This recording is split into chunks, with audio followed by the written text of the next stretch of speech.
I'm Trish Toby with WARC reporting to you live from Westchester, New York, where there appears to be some sort of mutant menace on the loose.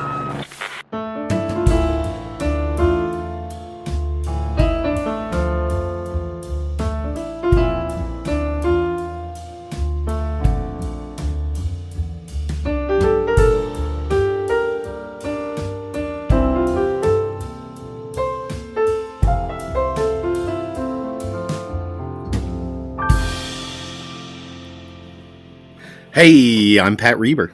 And I'm Matt Allcamp. And this is Mutant Menace. That's the one. I think that's the one we'll go with. Okay, that's what we'll do from now on. We'll just try to... I've noticed when people who aren't in the same room try to sync up their voices, that's what they do. They slow down. Yeah. It takes a little while for you to catch on that we need a signal. Maybe we should say it with me now. Mutant Menace. You didn't, Matt. And then, okay. And the people I guess at this home one will doesn't do it. work. I thought you were saying, should the people at home should do it. That's such a good idea. Everybody, and we should say somebody's name so that they think we're talking to them like a kid show, like Bozo the Clown or something. So it's like, all right, Steve. Hey! What's a really Steve, common name? Yeah. Steve, all right, Chris. Magdalene. No, that's not a good one. We can count our listeners and assume that the odds are very low. We take account of our listeners, and we take a chart of the most popular names in those countries, and then we just map over the...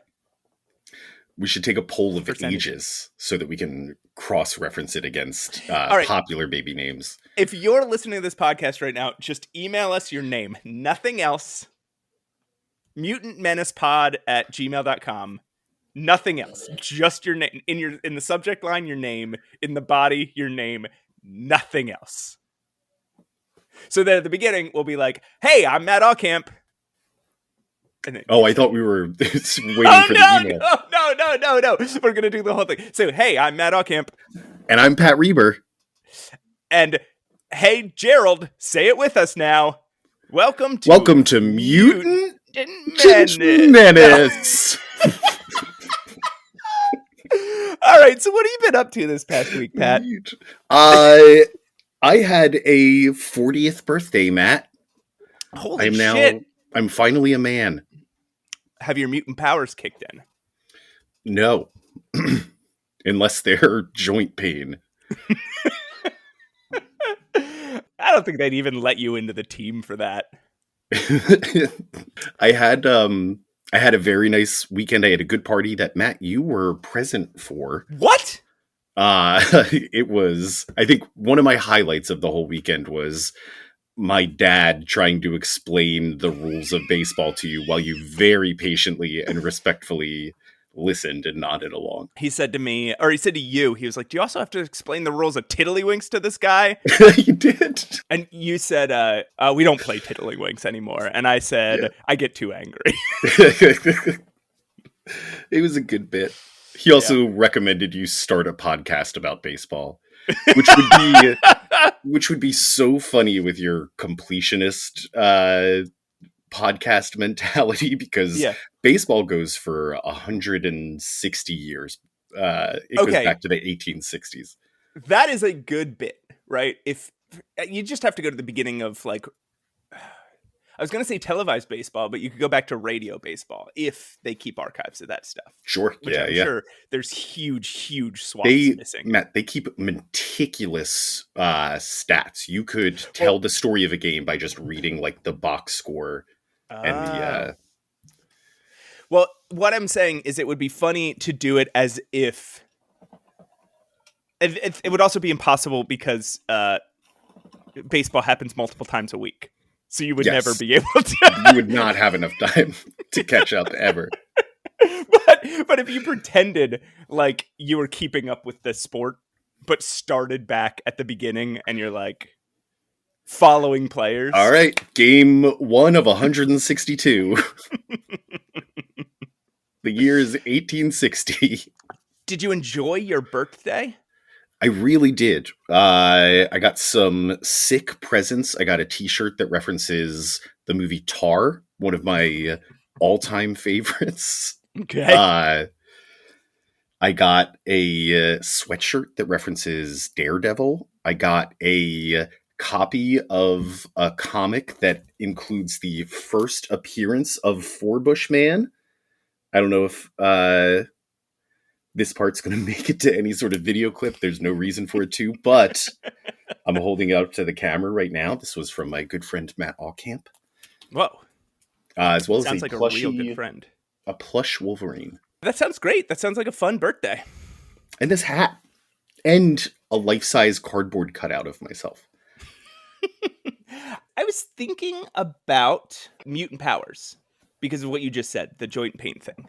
And I was thinking there must be something more to it because, okay, every now and then a writer will turn up like this idea that, hey, some mutants aren't going to have good powers. Right? Like some guy's going to have 3 faces or somebody's going to have bones that grow through their skin or something. Somebody's going to have shoot exactly 32 teeth out of their mouth. Real mutant menaces know that reference. So there must be something else to it. And this isn't necessarily a bit. This is just me trying to win my no prize here. There must be something more to it than just a regular, like just anything can be different with your body. Right? Yeah. Because there's very rarely, I just have a tumor, right? Or, my elbow faces one of my elbows face the wrong way. So there must be something either mystical or like that your mutant power brings something out in your human potential that allows you some extra ability, right? Because it is always, even if it's not a very useful ability, it's always an ability. Yeah, it's not any of the mutations that we know. And it's not the mutation of like a single nerve. And those people must still exist. Oh yeah. Right? Because evolution had to happen first of all. So there had to be, natural selection, which would have required mutation, right? And there have to just still be people with genetic conditions. There have to still be people with neurodivergence, right? There still have to be people whose bodies developed and minds developed differently than some other people's. None of whom we're referring to as mutants. Well, that's what I'm saying is those are genetic mutations. So Sure. those still must happen. So people in that universe must make that distinction between, this is a mutant. That's just a person with a mutation. Yes. Yeah, they're not. That's curious. Something to keep an eye out for as we go. Do they mention what's a genetic diabetes? Sickle cell anemia. Yeah. We'll see. Can't wait. All right. Anyway, I went to a comic book convention. Ooh, I was just going to say, Matt, did you do anything X-Men related this week? It was, on that lower scale of comic book convention, right? It was just a bunch of people in a circle with a ton of long boxes around a hotel conference room, right? Outstanding. I really like those types of conventions. I can smell it. I don't, when I go, I don't invite friends. I don't make a big deal. I just buy the $3 ticket and I go and I dig through boxes. Cause they're not fun. They're just, yeah, they're fairly quiet. It's just shopping. I love when people show up in cosplay to those conventions though. Like just the boring comic book room conventions. And then somebody's just dressed like Mystique. Yeah, that happened. So I was walking out of the convention and again, no, it was small, just a bunch of older nerds, people just digging through boxes. Some people coming in getting disappointed, like, this isn't what I thought the comic book convention would be, and leaving. And as I was walking out, there was a boy coming in dressed as Beast Boy from the Teen Titans. And it's just like, oh man, you're going to be disappointed when you walk in. He's going to be the one too. I know. Yeah, it happens every time you go to one of these very small conventions. Is somebody didn't get the memo. Somebody forgot to check their email. Somebody didn't turn on their fax machine that morning and missed the memo. Someone missed my beep. They could have called me back and I would have given them the memo. I've never experienced a beeper. Did you ever experience a beeper? Yeah, my dad had one when I was a kid. So my parents both had them for work, but I never looked at them. All it was it would show the number of who. What happened? What's on a beeper? Yes. So should I start with the person beeping or the person being beeped? Do both. I want to hear both because I think you do more than just call the beeper's number. I am the person beeping. I'm trying to get a hold of my dad, a young 5-6-year-old Pat Reber. Calls the phone number that's attached to his beeper. And then I hear a recorded message saying, enter your phone number. Then I enter my phone number. And I forget if I press a button or I just hang up. But then it sends whatever I punched into the keypad to my dad. Okay. So my dad gets that beep and he says, oh, this is Patrick's phone number. I need to, you would have to have the phone number memorized or just take a chance, get to the nearest payphone, put a quarter in, call that number and say either, hey, Patrick, it's your dad, or you would say, hey, who is this? You just beeped me. Okay.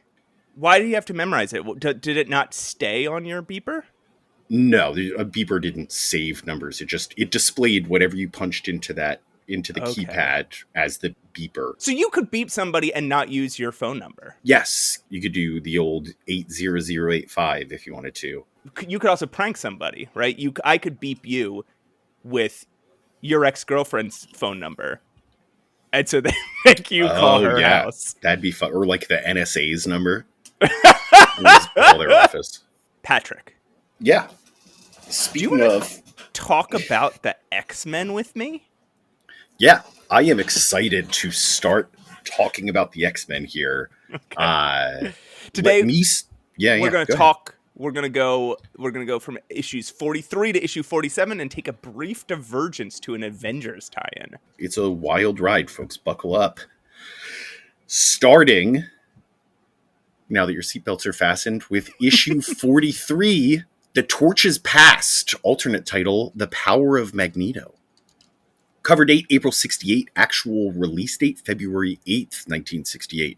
Stan Lee presents with perspicacious pride this magnetized masterwork by Roy Thomas and George Tuska, inked by John Tartaglione, lettered by Sam Rosen. Perspicacious, right? Not perspicacious? Perspicacious. Perspicacious. The issue opens on Professor X's funeral, to which only the X-Men show up. Or do they? Yes, they do show up, but are they truly the only ones? Quicksilver, back with Magneto after renouncing humanity, pushes himself to his limit and runs to secretly catch the funeral himself. The X-Men's arch foe, Magneto, meanwhile, is watching the funeral on first a globe and then a monitor, and is now mad at Quicksilver. After the funeral and a weird missed connection with Quicksilver, the X-Men head home and press a button that Professor X told them to touch before he died, if he ever died. It reveals a projector that shows the last recorded message of Professor X, in which he tells them that he had been dying of an incurable disease for a while. Yes. At that point, there was, reel-to-reel video, right? There was video. Yes. It shouldn't have been such a massive reveal that, oh my God, Professor X made an incredible machine that displays him talking to us. Well, it was pretty tough to do at the touch of a button. Right. Unless he was broadcasting it to, a UHF signal. But in the 60s, though, this is the late 60s. Yeah. Where you didn't have to crank the camera as you were going. Yeah, but you didn't have, a VCR you could just press play on. Yeah, it's impressive that you press a button and suddenly Professor X appears on screen saying, here's my final message to you. But so you think at that point they would have still found it? They would have looked at that like they do in this book and been like, "Holy cow!" No, they're overreacting a little bit, but Okay. it's the professor. He Okay, just because I died. mean, I pulled it up as we were talking, and you're right. Home use didn't start until about 3 years later, but this was being used in businesses for like 10 years at this point. In this video, Professor X reveals that he's been dying of an incurable disease. He, because of this, had been teaching Jean how to use telepathy instead of just telekinesis. And also that he suspects Magneto is back on Earth. Magneto, meanwhile, on his island base in the Atlantic Ocean, has stolen supplies from a cargo ship and allowed the crew to escape while destroying their boat behind them. Quicksilver returns on a magnetically powered vehicle where he's ratted out by Toad, who for some reason is hanging out with Magneto again. Quicksilver had gone to Professor X to get a cure for his sister, he reveals, Scarlet Witch, if you don't remember, who in an Avengers issue had lost her hex powers. Magneto bursts in, tortures Toad, argues with Quicksilver about who was better, him or Professor X, and says that he was working on a device to restore Scarlet Witch's powers. We then find out in a thought bubble that it was Magneto who caused a human's bullet to graze her skull and cause her to lose her powers to begin with, and he has more plans, including taking another cargo ship. Unbeknownst to him, though, that ship contains the X-Men. Turns out the machine Magneto is building is some kind of computer that will enslave the minds of all humans, and he needs a vital piece of equipment from this ship. The X-Men reveal themselves. They fight Quicksilver, Toad, and Magneto. Magneto's powers have gotten stronger, and Quicksilver is trying to protect the X-Men even while he's fighting them to keep them from dying. And then Toad uses some kind of mechanical battering ram with the head of an actual ram on it. It's just like they just have it set up there, and the X-Men are all lined up in front of it. Yeah, like bowling And pins. he flips a switch, and a ram on a big, like, steel, battering ram just knocks every one of the X-Men over at once. But all the X-Men but one. It is no match for Cyclops' powerful eye beams. He blasts off, and the battering ram blows apart. Then Magneto turns on his electric floor and zaps them all. To be continued. So, do you think Magneto watching the funeral from home, is that sweet or creepy? He won't go to the funeral. I mean, at this point, he's never taken his helmet off. It would be disrespectful for him to go to the funeral. Well, he didn't kill Professor X. Yeah, but he's his worst enemy. But they were also best friends, which we don't know yet in this point in the comics. But like, there's a part of me that thinks like, just as I've always said, and I think there's evidence for it we'll talk about it next issue. But just as we've talked about how there's something about Magneto that makes him hesitate whenever he's able to kill the X-Men, and it's neither text nor subtext in these issues. We're kind of extrapolating, but you wouldn't. He's like, aha! I'm so glad Professor X is dead. I'll just sit here and watch his entire funeral, which the narration describes as long and sad. He's like, I'll just sit here and watch it to gloat. Yeah, I mean, it is very funny. So in the beginning, he's ranting about how glad he is that Professor X is dead. It's very funny to read it as, no, I'm glad Professor X is dead. That guy I hated him. He was my worst enemy. I didn't want him to be alive. Yeah. I never wanted him to be alive, actually. Now I'm free to pursue all my goals. He was the one holding me back. I'm going to watch his funeral. I'm laughing. It's because he's dead. The funeral itself actually has some emotional weight to it. It's a little brief, but upon Professor X's death, we didn't get anything except for a bunch of stunned, sad faces. This is them actually working through it emotionally, and everybody gets their own little piece to say, like, oh, this sucks. Also, Toad is back. Well, Magneto's back. Shouldn't we be surprised that Magneto's back too? Yes, why is everybody back? I'm surprised. I'm surprised that Magneto's back. I am thrilled that Toad is back. He is he's turned into like an Igor character for some reason, but I feel like at some point we should read the Avengers issue where Magneto comes back, because we have to figure out how did he agree to let Toad come with him? I know. Well, I guess okay, so we should assume that they're reunited because the Stranger at some point did capture him. Yes. And bring him back to the weird planet. Oh, because last we saw him, he was flying Toad away he was flying away in his Magna car. Magna car. With the Stranger chasing him. Like, whoop, whoop, whoop, whoop, whoop, whoop. That's how he exited the X-Men last. So, he and Toad linked back up.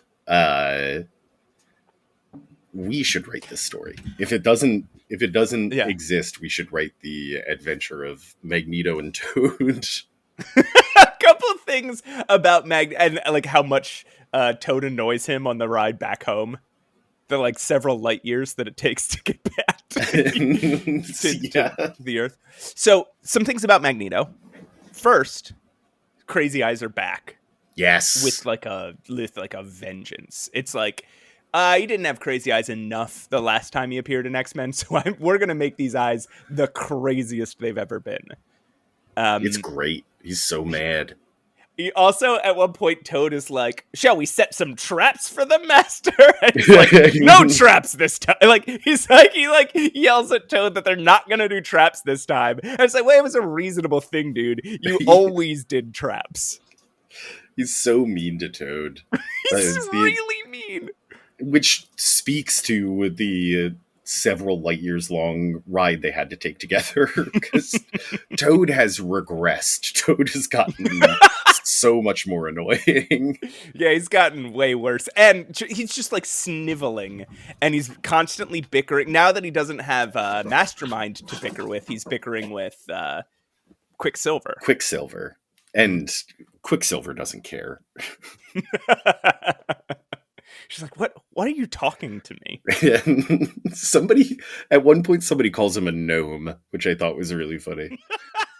Weird little imp. Here's another thing that I'm sure you caught, which is that the X-Men got passage on that cargo ship. Yes.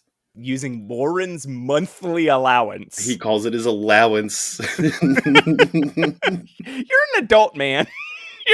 You're an adult man, man. And also, Beast makes fun of him for it. He mentions that the allowance would actually allow him to buy the ship itself if he wanted it. They're on the ship that Magneto draws to his secret island because Scott specifically dropped the news that there would be a powerful supercomputer to power his device on this cargo ship. The crew is not in any way aware. As soon as it starts, as soon as they start getting drawn towards, they are panicking. They just put all of these people in the line of fire here. Though I do think it's worth noting that Magneto is, unlike his previous appearances, he is allowing these humans to live. In the middle of the Atlantic Ocean? Well, he said they're dead. Yeah, we don't see how he sends them going. Also, there is, moving on to the end of this issue, there is a bonus feature. Yes. Back to this issue. With a lot of blasting action. We get him taking on the battering ram in the main feature. Cyclops. Yes, okay. Yeah. We get him taking on the battering ram with his I-beams, and he crushes it, and then we get this bonus feature that's just like, guess how strong Cyclops is. Here's all the things he can blast. He can blast a tank. He can blast a bus. gently. He can blast a big rock. He can blast the Vanisher. It talks about the science behind Cyclops, that he absorbs sunlight through his eyes, converts it to force, via photosynthesis, and then releases it as beams, and that it's not heat. They just made that up, right? As they were putting that down on the page.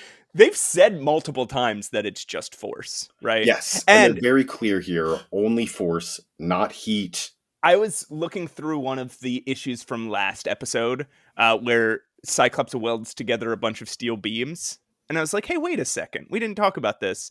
But it specifically says, oh, my force beams will hold these beams together for a short time until they can be welded.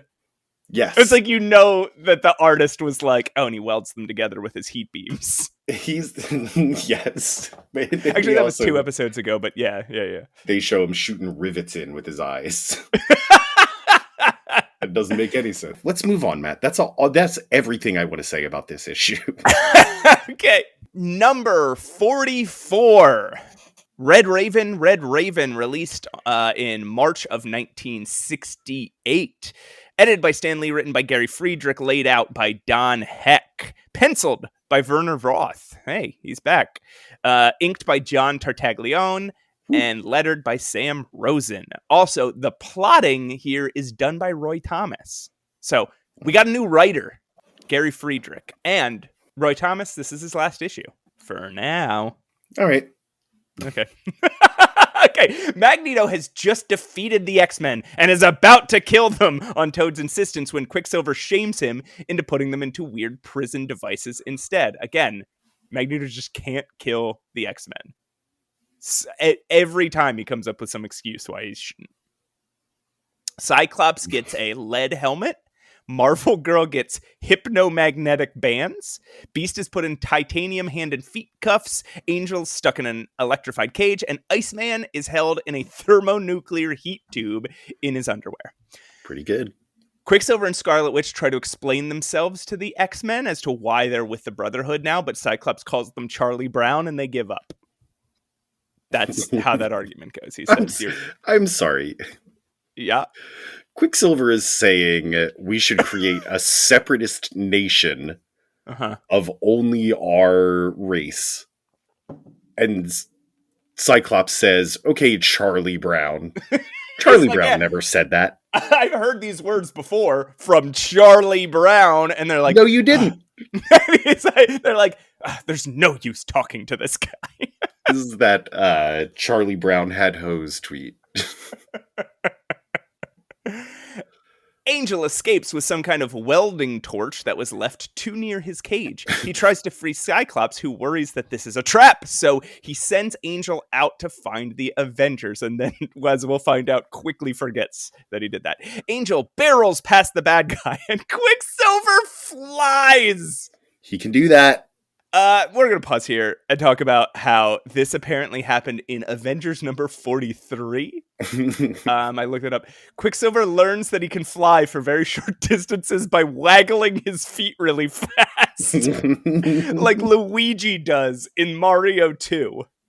That's in the so second weird. In the second Mario game, float in the air for a second by kicking his little legs. Yeah. Oh my it's god. like Dick Van Dyke.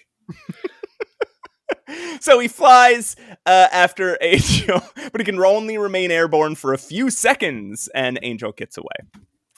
On his way to New York, Angel gets caught in a storm and tires himself out and rests on a small rock. But moments later, the small rock grows into a giant island. Heroically resisting the urge to continue his mission and give up his friends, he valiantly gets distracted and decides to explore the island to sate his own valorous curiosity. He really, internally, he wrestles with it a lot. He wrestles with his ADHD. He's like, oh, there's a door over there. But no, the lives of my teammates depend on it. But I'm sure it can wait long enough for me to look in that door. He's like, yeah, he knows his friends. He's like, Magneto is just holding them. He's not killing them. That's his... That's his Yeah, reason. that's his justification. That's not a joke. So inside the island, there are a bunch of futuristic structures and machines. Supposedly, that's what's described. It's unclear based on the panel. But before he gets the chance to really look at them, another winged man, calling himself the Red Raven, swoops down and attacks him. They fight in midair with their wings and their fists, and Red Raven has a laser gun, while both narrating everything they're doing. I've thrown a punch at you. I hit you with my wings. Oh, I will dodge your wings, and here's my laser gun, which I will fire at you. I've dodged your laser gun.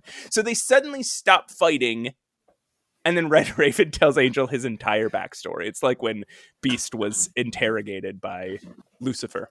Yeah. So, when Red Raven was young, he survived a plane crash that killed his parents and everyone else on board when it struck an island in the sky. The island was home to a race of bird people who agreed to raise the boy.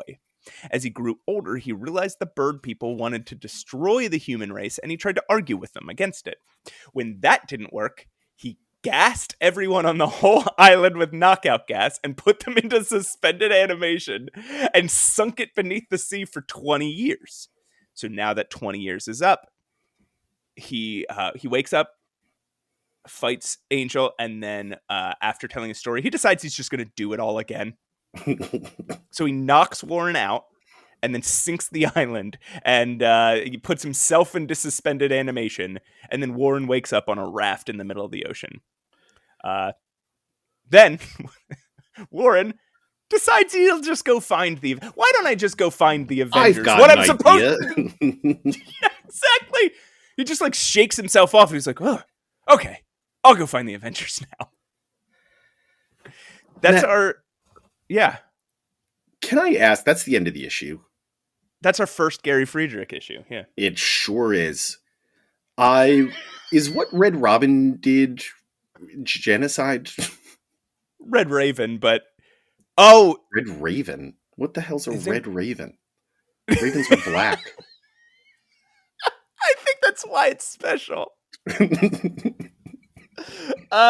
Is what he did genocide? Oh, because he puts an entire race of people. He removes an entire race of people from the earth. Yeah. And they're not dead. He's keeping them indefinitely in suspended animation, but it seems like he doesn't have a plan to let them out of suspended animation. Yeah, he doesn't have a plan. He's just going to do this every 20 years? Wake up and be like... did I think of anything yet? Oh, man. I was asleep that whole time. I forgot to think of anything. I'll just put us back under. Maybe he's trying to do it until the human race just dies out naturally. And he's like, okay, now you guys can go. Yeah. Now you actually have the odds. Because the whole reason he tries to stop him isn't to save the human race as much as it's to say, hey, you think there's only like 20 people down there. There's way more. So I want to talk about some history here, because we've got two things to give people the history for. First, it's going to be real short. First, since this is the first Gary Friedrich issue, he was just a writer who was friends with Roy Thomas. I think they knew each other like back in college or something. And he was writing romance comics at the same time as Roy Thomas was. And then Roy Thomas got him a job at Marvel, where he wrote a bunch of Westerns and some Nick Fury books. Some actually well-received Nick Fury books. Okay. And then they just kept throwing him on books that were really close to cancellation. Oh, boy. This is not a good sign. So that's all I know really about Gary Friedrich. It's not worth going much more into it because he'll be gone by the end of this episode. I'm noticing his signature thing is having characters narrate every single thing they're doing. Yeah, from like the Stan Lee school of writing. Yes.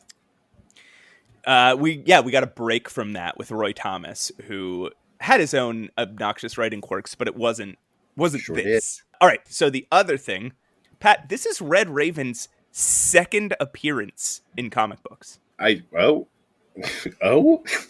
So he was a Golden Age character created by Joe Simon and Louis Casanueve. He appeared... Joe Simon, co-creator of Captain America. Well, that makes sense because he was working. This was for Timely Comics, and he was working on an issue with Jack Kirby. Like this was it was one of those early comic books that was just like a bunch of really short stories of a bunch of different heroes. They were just throwing shit at the wall and seeing what stuck, right? Yeah, yeah. So he appeared in one issue called Red Raven Comics #1 with characters, your favorite characters you'll know and love, like the Human Top, Magar the Mystic, and the the Jack Kirby, John Carpenter ripoff, Comet Pierce, Space Adventurer. Does the Human Top just spin around? I did not read all of it. Like I read the Red Raven story. I did not read the Human Top story. Okay. But it sounds I'm betting. So it's very different than the stories being told here in this comic. The Birdmen are actually good, and they send Red Raven, who is also just like in this comic, never given like a human name. They just call him Raven, and then they change his name to Red Raven. They send him back to the human world to end all suffering there. And the first thing he does is he tries to get a job by joining an employment line, and then some guy tries to butt in line, and Red Raven beats him up. So a criminal named Zeelmo, Zelmo, Zeelmo, or Zelmo, tries to recruit him to his gang. He's like, oh, look at this tough. I'll get him on my gang. And then, so Zeelmo offers him like a bunch of gold coins, and he throws the gold coins at Zeelmo's face. So they open up a pit beneath him, which he falls into. And then they just have a girl. Like, she's not in the comic before. They just have a girl, and they're like, throw her in there too. And they toss the girl in the pit. And it sounds like you're describing a dream to me right now.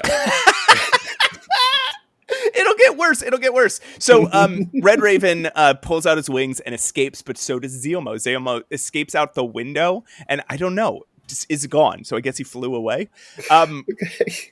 So Red Raven goes back to the bird people and tells them they have to invent a gold detecting device so that he can advertise it in a newspaper to lure Zeelmo in. And it works, and Zeelmo shows up, and Red Raven beats him up. The end. Then he doesn't appear again for 28 years. He's gone for 28 years after that single adventure. Zeelmo, I don't think, ever comes back, ever, in anything, ever. So, what do you think? That's insane. Who is this man? Who is this masked man? That's what the girl said, who wasn't given a name, I don't think. This is so this is like I mean, I guess it's not uncommon for like 30s and 40s comics where like Superman would get in a fight with somebody for being rude at the grocery store, and it would turn out that guy was actually fully made of metal. Like, yeah. So, what was that, Pat? Did I hear you asking if it was called Red Raven Comics #1? How was this his only appearance? Yeah, what happened in Red Raven Comics #2? Oh, there wasn't. It was Human Torch #2. Red Raven #1, Human Torch #2, and Human Torch #3 and 4 and 5 and 6. Is there no Human Torch #1? No, it starts with. I mean, there would be, I guess, later in other versions of Human Torch, but yeah, no, it starts with. The comic starts as Red Raven and then continues as Human Torch. Okay, so that's where Red Raven comes from. There's our history lesson. And our mini Mutant Menace episode within an episode. Yeah, that's Red our Raven Comics #1. Bird Menace, Avian Menace.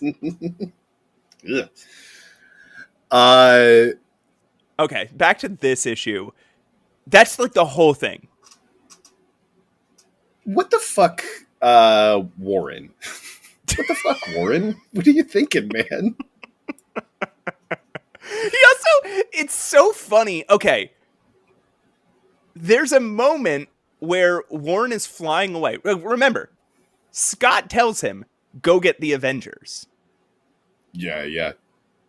One page later, Warren is flying, and he's like, now that I've escaped, what should I do? Maybe I'll go get the Avengers. Yeah, that's a great idea. Yes! He Remember treats it like his own idea.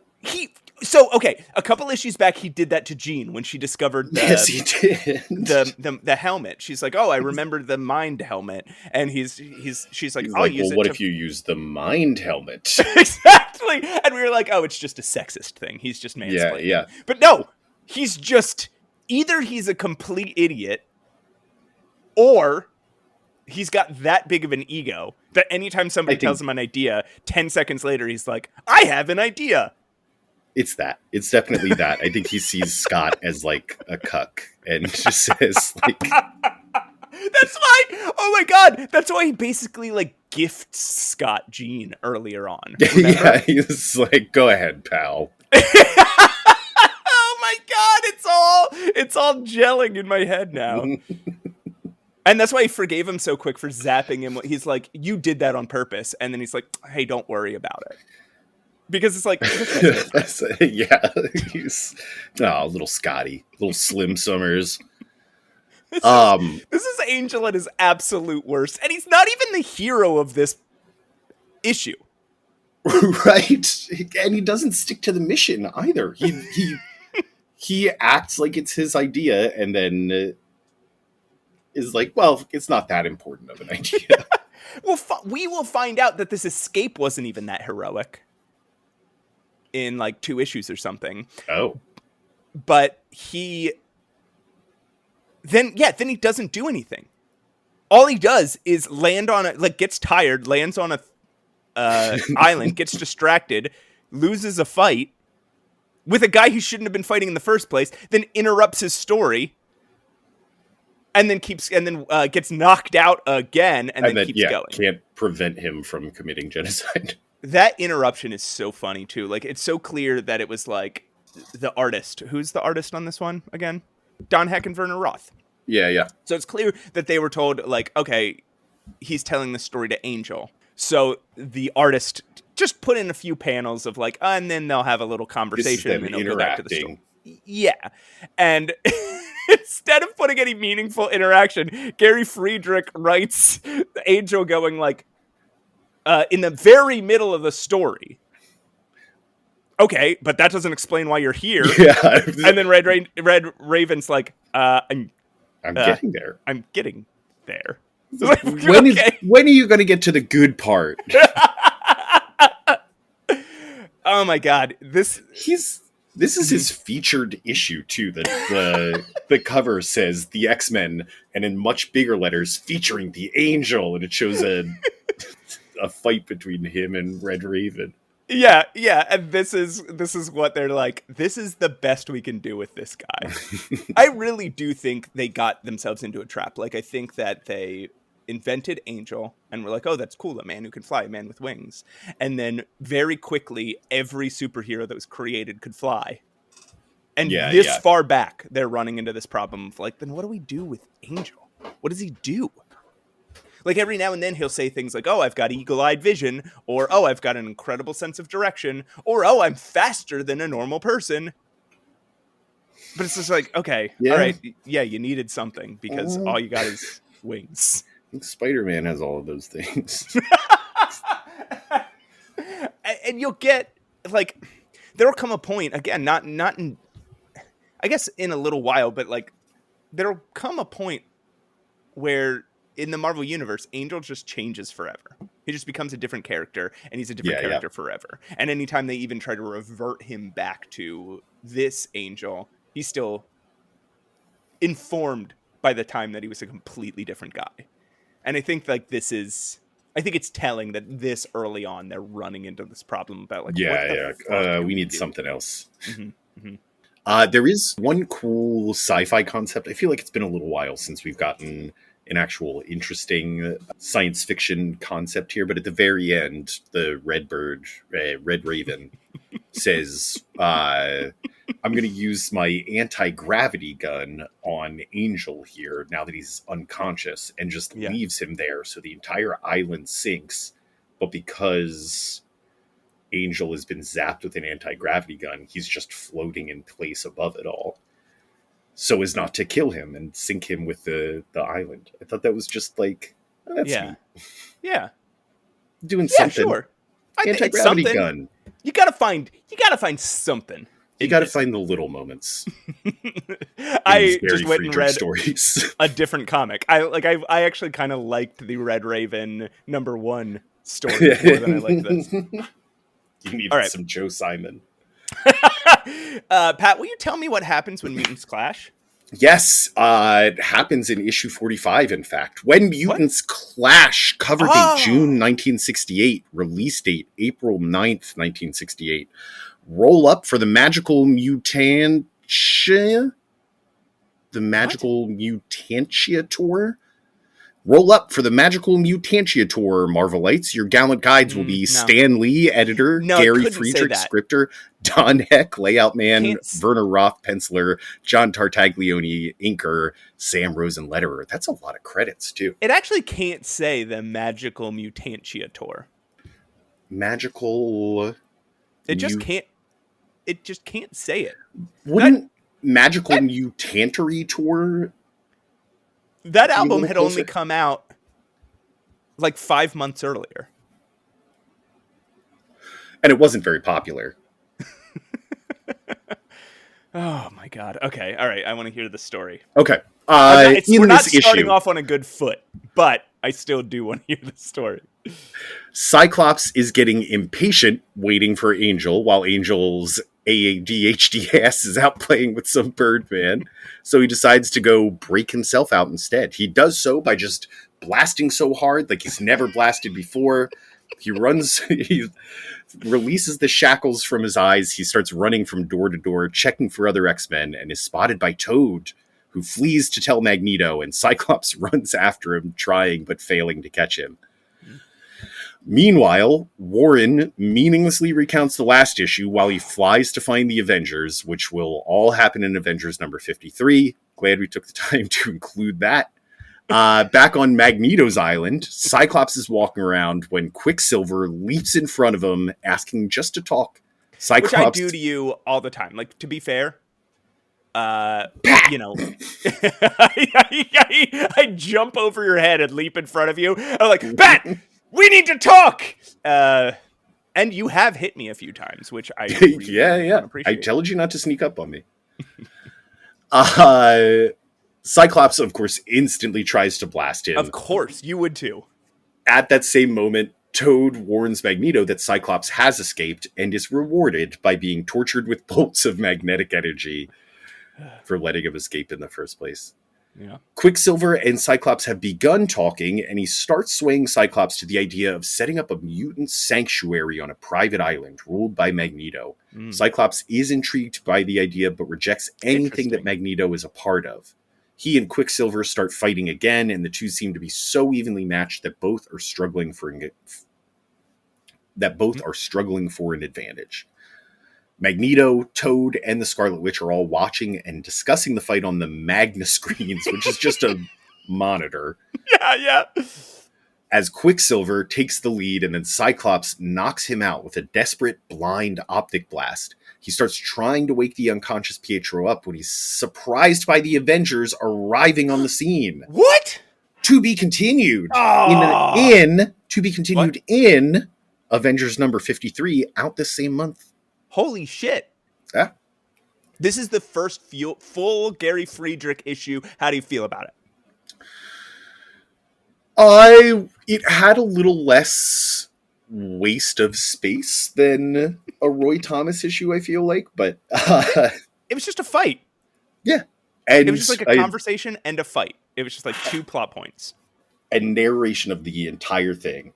Scott is wandering the halls of Magneto's fortress saying, I'm going to check this door, and then I'm going to check this door. I think the fight between Pietro and Scott which is Pietro Maximoff is Quicksilver's name. Yeah, Quicksilver. So we're on a first name basis.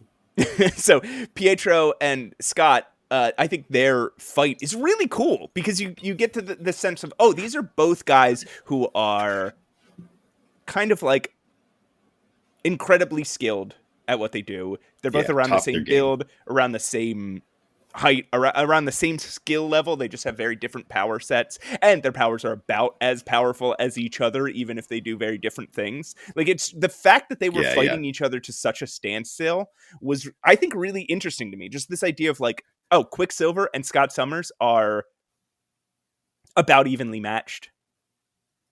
And I think that forges a sort of like begrudging respect between them forever in the comics from now on. It's a big part of their rivalry is that like, yeah, they know the other is, which I guess is a pretty common theme among X-Men rivalries. But yeah, I guess so. But yeah, I think Cyclops also has that with several other people. Like him and Wolverine, it's kind of similar. I mean, there's going to be romantic tension there, but it's still like, there's still this constant back and forth of like, which one could kick the other's ass. Both of them are fully convinced they could kick the other one's ass. Yeah, maybe it's just Cyclops' thing with absolutely everybody.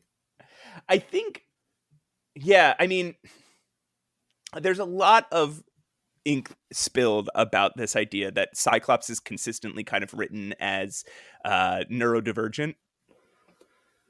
Okay. That he is somewhere on the autism spectrum, and he sort of has this obsession with routine and regimen and detail. He's sort of comforted by those things. He has trouble relating to other people. He has trouble expressing his feelings. Yeah. He's always putting the mission over emotion. Right. And when he needs to express feelings, he does it either awkwardly or in these very strange bursts. Like later, like when he blasts.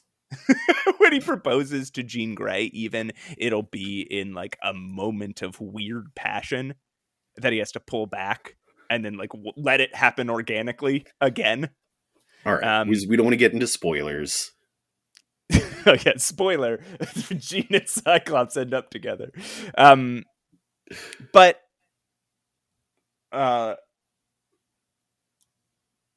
I don't know how I was relating that to this issue. What did you want to talk about? It is a very cool fight. There's also him breaking out of his shackles, as much as it doesn't make any sense, is also pretty cool. It shows the beams like of burning their way through these lead shackles that he's got around his eyes.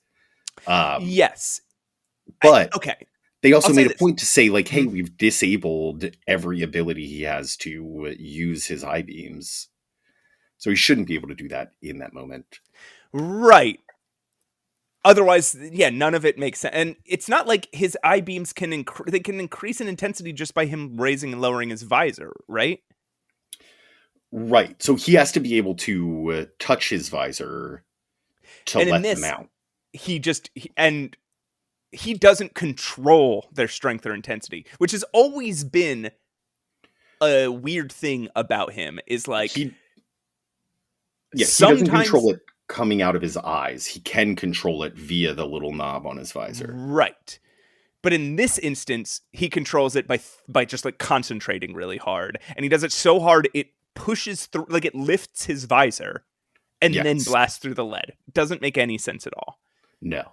And also, so in the last issue, when we see Cyclops' power set, they make a point to say, like, hey, people write into us about this all the time. He's also got a little button on his hand that's secret. Even Magneto can't see it. That allows him to also do his... So that's how he shoots when he's not holding his hand to his eyes. The very next issue, Toad is like, I've disabled his secret hand thing that nobody knows about.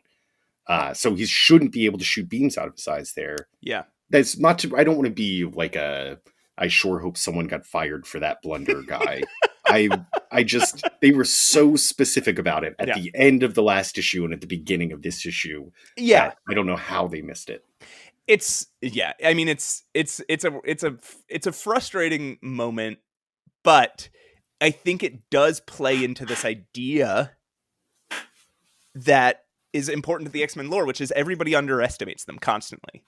Yes. Like they're kids or they're just mutants or like these guys are incredibly skilled at basically everything they try to do. Right.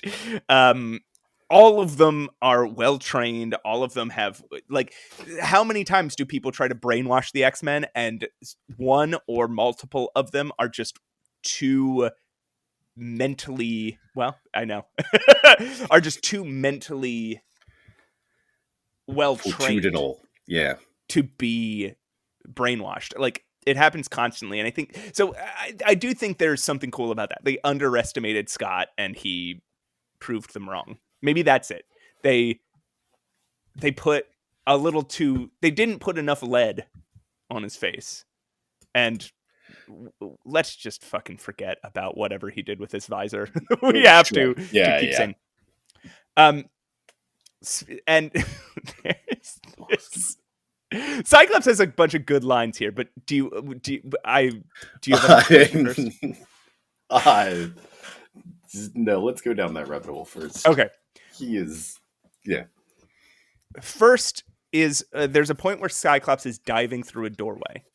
Toad runs through a doorway and closes it behind him, and Cyclops has to dive after him before the door closes. Now, in between, when he starts the dive and finishes the dive, he yells, "Must dive through before it's completely shut. Almost have it made if I can slow it with another blast." And then he blasts the frames of the door so that he can slow down the... all while he says all of that and does all that while he's diving through the door. And it can only make me think that that door is closing really slowly, because we can't see motion in a comic. He must be in the air for like 3 full seconds, just laid out. Must dive through before it's completely shut. Almost have it made if I can slow it with another blast. Or he leaps multiple times, and we're only seeing one of them. He's just like, must dive through before it's completely shut.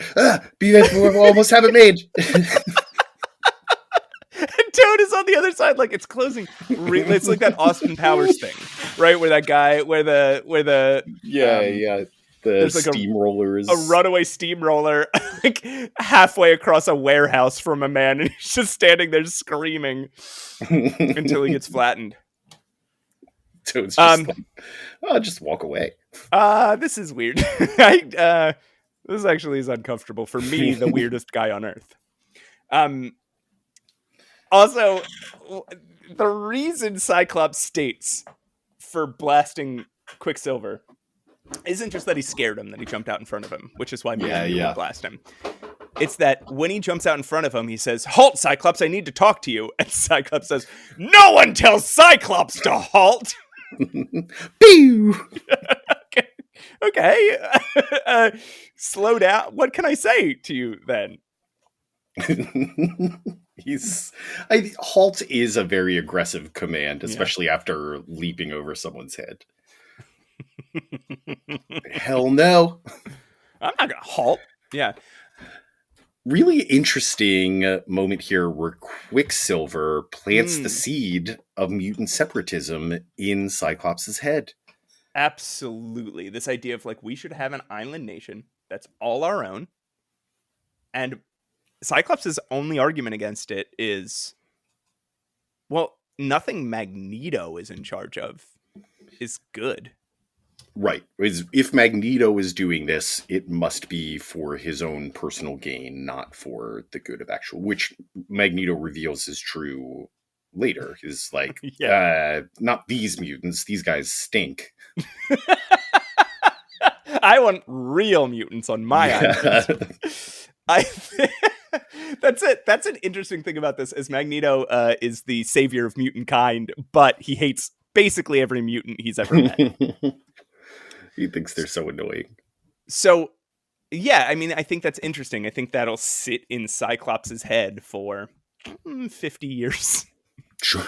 There's some relevant parallels in that conversation too, right? Where I think we talked about it last episode or a couple ago, but just the idea of, there's a real legitimate cause here. Separatism is questionable probably, but it's an intriguing cause that Cyclops won't engage with because of the fanatic that's pushing it. Right. Interesting. You got to wonder what social cause they're applying this to at the time. They might not be Oh, is it like talking the about liberation of South room full Africa or of, something? because yeah, a room full of middle-aged white men saying, "Yes, these causes could be good, but the people behind them are a little crazy for me." In 1968, might not be Oh my might not gosh, be yeah. heroic. All right. I'm on to you, Gary Friedrich. Do you want to hear about Avengers 53? Yes, finally. In battle, joined. Wait, Matt. What? I'm sorry. This is an X-Men podcast. We're reading an Avengers comic? I know. Wait till we find out why. All right, okay. All right, this was released in April of 1968, so the exact same month. Same day, actually. Yeah, hit shelves the exact same day. Holy cow. You could buy them together.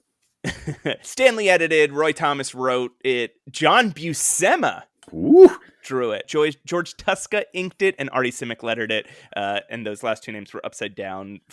Fuck them for doing that. For some strange reason.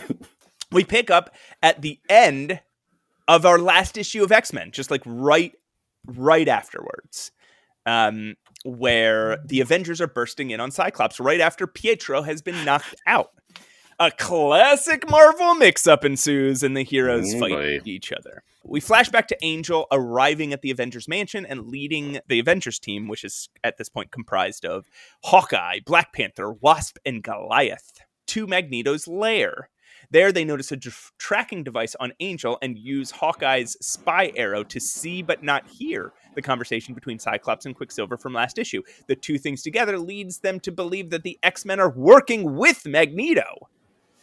Magneto and Toad are watching the Avengers arrive and talking about their ingenious plan to...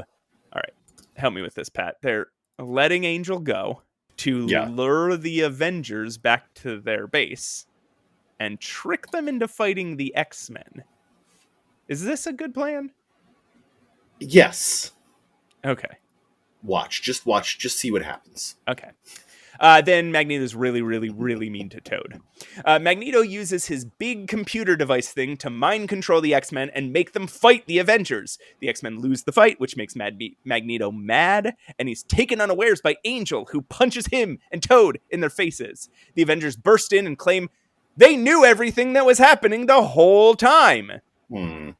Magneto flees and tells Toad to blow up the part of the island the heroes are on, but Toad finally stands up for himself and blows up the whole island instead, as he, Quicksilver, and Scarlet Witch escape on something that flies and is not made of metal. Magneto grabs onto it, and Toad stomps on his finger, saying, the Toad calls no man master ever again! And Magneto falls in the water as the base explodes. The X-Men and the Avengers have meanwhile escaped. The end. Well, it all worked out. This is the last time we will ever see... I think he shows up in some random Avengers issues. But this is the last time we'll see Toad in the X-Men again until the 1990s. That's crazy. I know! Just when he was getting so good. We think of him as this major part of the X-Men, probably because of like the animated series. And we think of him as like integral to the Brotherhood of Evil Mutants, but he's only in like 6 issues. Yeah. And so I imagine when he came back in the 1990s, people were thinking like, oh, this is just some obscure throwback character. Can you believe they had a character called the Toad? And now look at him. He's starring in movies. X-Men Origins Toad out next fall. He is, I mean, there is a story, I'm telling you, a story to be told about what Toad has been through up to this point and probably what he does between now and the 90s. I mean, it'll be another 50 episodes of this podcast or more till we get to it, but I wonder if there is a Toad origin at some point. Like, I wonder if eventually we get a Toad origin. I hope so. I want to know why he got so fucking weird. He doesn't even have a name at this point, right? Mortimer Toynbee? He's just Toad. He's just Toad. Sometimes the Toad. How do you feel being back with Roy Thomas for a second? Roy Thomas does the same thing with the Avengers that he was doing with the X-Men, where he just tries to ramp up the interpersonal drama. And I think it's really funny. There's so many, especially Hawkeye.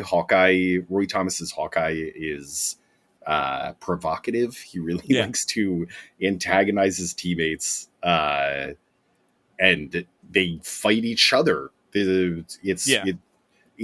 At this point, Black Panther is just joining the Avengers. Mm-hmm. Captain America has just left. Iron Man has just left, and they just don't know what their identity is yet. And that's the part of the Avengers that Roy Thomas wanted to explore. Right. Very cool concepts, but very weird execution, a la Roy Thomas. Can we? Yeah. Can we talk about these plans? Because like no moment in this comic hangs together, right? Like there's the moment where the Avengers burst in, and Cyclops, who has asked Angel to go get the Avengers. When the Avengers show up, he says, "This must be some trick by Magneto." Sure, the Avengers. I'll beat you all up. And wow. And then Magneto's like, this is all working according to plan. How could he have known any of this how could they have known they would have found the tracker on Angel? How could he have known that Quicksilver and Cyclops would be talking and the Avengers would see that? Plus, he didn't even want Cyclops and Quicksilver to be talking. He was mad that Quicksilver and Cyclops were talking. Yeah. I think at this point, we have an unreliable narrator again, because the person he's telling this to is Toad, who's like, "Master, is this part of your genius plan?" He's not trying to tease him. He's legitimately asking, like, "I know you're a genius. You must have planned for this." And so Magneto's like, "Yeah, I said the X-Men and the Avengers would fight each other. I didn't tell you about that part." He keeps hitting Toad and like torturing him. Toad. And that leads to his downfall. Yeah, true. Literally. He falls down. Yeah. And then, sorry, there's not to just shit on Magneto's plans. The Avengers and Warren's plan was pretty weak too. Oh my god, yeah, that's what. Like, why don't you just pretend we don't like you, and then we'll go fight your friends, but they'll figure out that we're all pretending. Which also couldn't be, because they argued with Angel in private. They actually fought Cyclops. They didn't like sort of fight Cyclops. They actually fought Cyclops, and then the X-Men were actually brainwashed to fighting them. Yeah, they were wasn't an act. Going to kill the Avengers. No moment of this was an act. And then suddenly, like, haha, we were kidding. We were kidding. What part? What part was fake? I'll tell you. What part was an act? It's another unreliable narrator. It is beyond its time here. Everybody, you don't know who you can trust as you're reading, and that's what makes this so exciting. A room full of people with huge egos being like, I knew it. Actually, I knew it. Actually, I did that on purpose. And actually, this was me. I'd made this happen. But this is also where we find out that Toad and Magneto let Angel escape. They left the thing nearby his cage on purpose and let him escape. So again, jumping back, right? Angel is even less heroic in the Angel issue.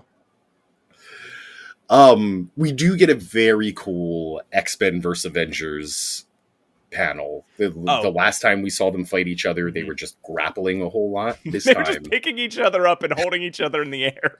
They're actually using their powers against each other. It's a really cool full half page panel. We'll put it on the Instagram, but yeah, it's like Giant Man is grabbing Cyclops by the face to hold his visor closed. Iceman is freezing Hawkeye's feet while he fires arrows at him. Jean Grey is trying to drop machinery on Giant Man's head, and Black Panther and Beast are just scrapping. Yeah, they're just wrestling. It turns out Hawkeye was able to stop Iceman by gunking him up. He had a gunk arrow, and he says, "I gunked. This guy's good and gunked up." Oh. All right. Okay. couple quick thoughts. Number Okay. one, you skipped right over this in your recap map, but we first see Angel. Well, I should say first we see Seymour the Skydiver, Oh my God. just floating through the sky when suddenly an Angel zips by him super fast, disrupts his skydive, and he ends up pulling his parachute early, just having a lot of time to think while he floats back to the ground. Immediate loser league candidate. Just a guy who was skydiving. Yeah, guy who was skydiving was affected by Angel. I hope he comes back. I don't think he will, because I'm pretty sure Stan Lee added Seymour the Skydiver in an editor's note. Otherwise, it'd be unnamed. Yeah, I mean, his all of his wiki pages. he's got wiki pages. Seymour the Skydiver's got wiki pages. He's just this one. Just this issue. All right. But yeah, I mean, a man who appears for 3 panels. 3 big panels. Because first we see him, he's trying to shatter all existing skydiving records. He's got ambitions. And he says, all I got to worry about is bumping into an angel. And he bumps into Angel. And then all the way down, he's just like, huh. But so Angel legitimately fucked up his skydiving record. Yes. Almost killed him. Like, he literally says, I'm good, I'm safe, as long as the X-Man Angel doesn't fly by at this moment. So Magor, the killer. Oh God, we got to keep Zorak, the list. The outcast. Yeah. Rockin' Redbone. Rockin' Redbone. What's the cowboy's name? I always forget. Porter Mac. Porter Mac. And now Seymour the Skydiver. Now, with each of your particular sets of skills. I have a mission. Wait, I am left with one question about this issue. At the end, the Avengers call an aero car, very cool, to come and pick them and the X-Men up and fly them off this island that's about to explode. Great. Okay. Except, I don't think you can fit 9 people in an aero car. It's like a sedan. Hello? Aero car? Maybe a Quinjet. Ooh. Next, you're going to tell me you can fit 12 people in a Fantasticar. 6 max. Yeah, maybe if they're sitting on each other's laps. All right. Let's move in. Let's move on. Let's move in. It's time to move in. Let's move in. It's issue number 46. The end of the X-Men. Cover date July 1968. Actual release date May 9th, 1968. Edited by Stan Lee. Written by Gary Friedrich. Laid out by Don Heck. Gary Friedrich. It's laid out by Don Heck. Penciled by Werner Roth. Inked by John Tartaglione. And lettered by Artie Simek. The X-Men are back in front of Professor X's grave. The X-Men are back in front of Professor X's grave, thinking about how it's going to be hard to continue on as a team in his absence. Just then, Fred Duncan from the FBI shows up, calling himself Amos Duncan for some reason, taking the X-Men back to the mansion, where it turns out Foggy Nelson is waiting to read Professor X's will. He's a defense attorney, but... Foggy Nelson from Daredevil comics, by the way. Yeah, of course, Daredevil's best friend. If there's... sorry, I'll get overexcited if we start talking about it now. Okay. He gives all of his money to a charity that Scott is put in charge of, and the school to all of the students with Scott as the prime trustee. They see Foggy off and return to Fred Duncan and whatever he wanted. He tells them he has a matter of grave importance, which may affect the future of the entire world. Whoa, when he finally tells us what that is, we're going to be blown away, right? Like we're going to be like, it must be Galactus is on his way, or like something like that, right? It's got to be huge news. It's going to be huge. This is Fred Duncan using a fake name from the FBI. It's like a looming, like he's implying, and we'll find out, I'm assuming, it's a looming threat. Yeah. that something he must know about. Yeah, that imperils Meanwhile, the entire world. Yeah, and maybe this will give us a clue. Meanwhile, Juggernaut is floating in the crimson cosmos when he finds himself suddenly zapped back to the basement of the X-Mansion, where he starts smashing stuff. Classic. As he does. The X-Men run to the basement to see what's causing all that noise, and they are confused to see the Juggernaut there. He says he must have been brought back by Xavier, and the X-Men tell him that his stepbrother Xavier is dead. He freaks out, accuses them of lying. He's in deep denial. He starts throwing machine parts at them. He knocks out each X-Man one by one. Swears he'll kill them, only knocks them out. Yeah. Juggernaut then bursts upstairs and throws Fred Duncan through a window after smashing his head on the ceiling. They call that defenestration. That's right.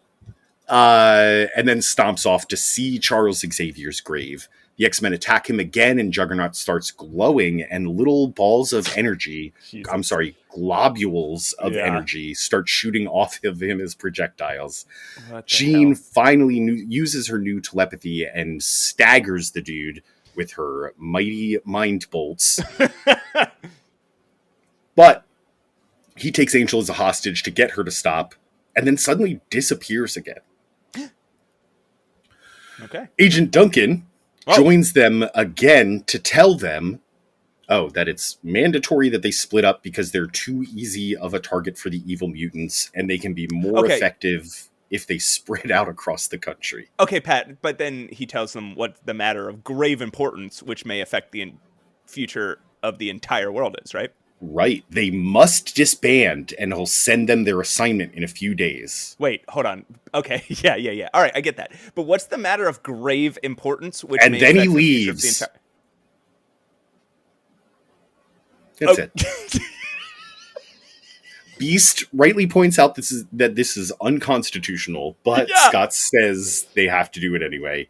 The X-Men all pack up and cry. The end.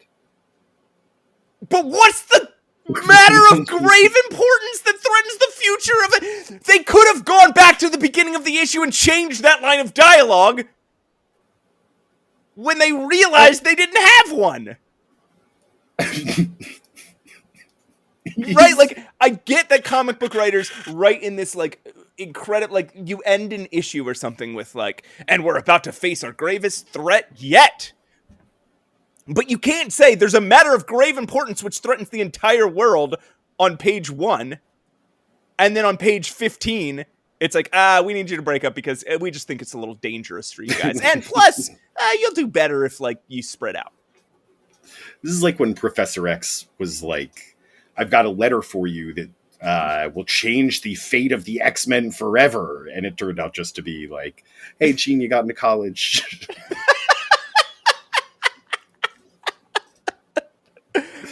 Oh my God. It makes me legitimately mad. Also, it makes me mad that they agree to it because fucking Beast is right. The government can't come in. There's no jurisdiction here for the FBI. Yeah.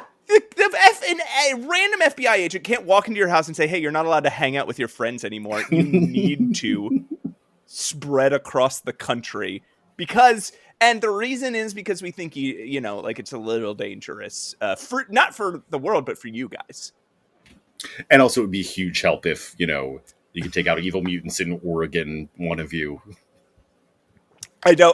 Everyone stays in New York except for like, yeah, they don't actually spread out. But like, why does Cyclops say, no, he's right. We got to do it. So he does provide some justification, and you don't have to go along with it, but his justification is basically like, look, we don't have a lot of allies. This guy is the head of mutant affairs at the FBI. Right. Like, we can do what he says, or we can deal with the FBI. At that point, Bobby or somebody should have said, dude, he doesn't even remember his own name. Right? Does nobody else notice this? I'm shouting at the comic book. This is Fred Duncan, you idiots!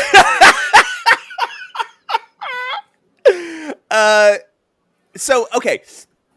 This issue, I liked... honestly, besides the framing device here, I liked this issue because Yeah. Because you had- Foggy Nelson made an appearance. you had Juggernaut being Juggernaut. Like, he comes in, he's talking like Juggernaut, not like Roy Thomas villain. Yeah. He arrives and just starts smashing shit. He's just filled with rage. And just like goes on a revenge mission. Wants to beat stuff up. Wants to get his revenge. He is so taken aback by the fact that Charles Xavier's already dead, that he just starts hitting more shit, right? And then there's this incredibly cool moment where he's thrown machinery at Beast and knocked him out. I forget how he knocked Warren out. He knocked Warren out somehow. Warren just gets zapped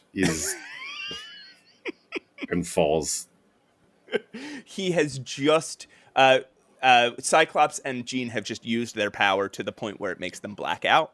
And Juggernaut is about to kill them. And then suddenly he is covered just head to toe in ice. And Iceman is just there freezing him. And Juggernaut starts breaking the ice and advancing on Iceman. He's like, and you can't hold me with ice.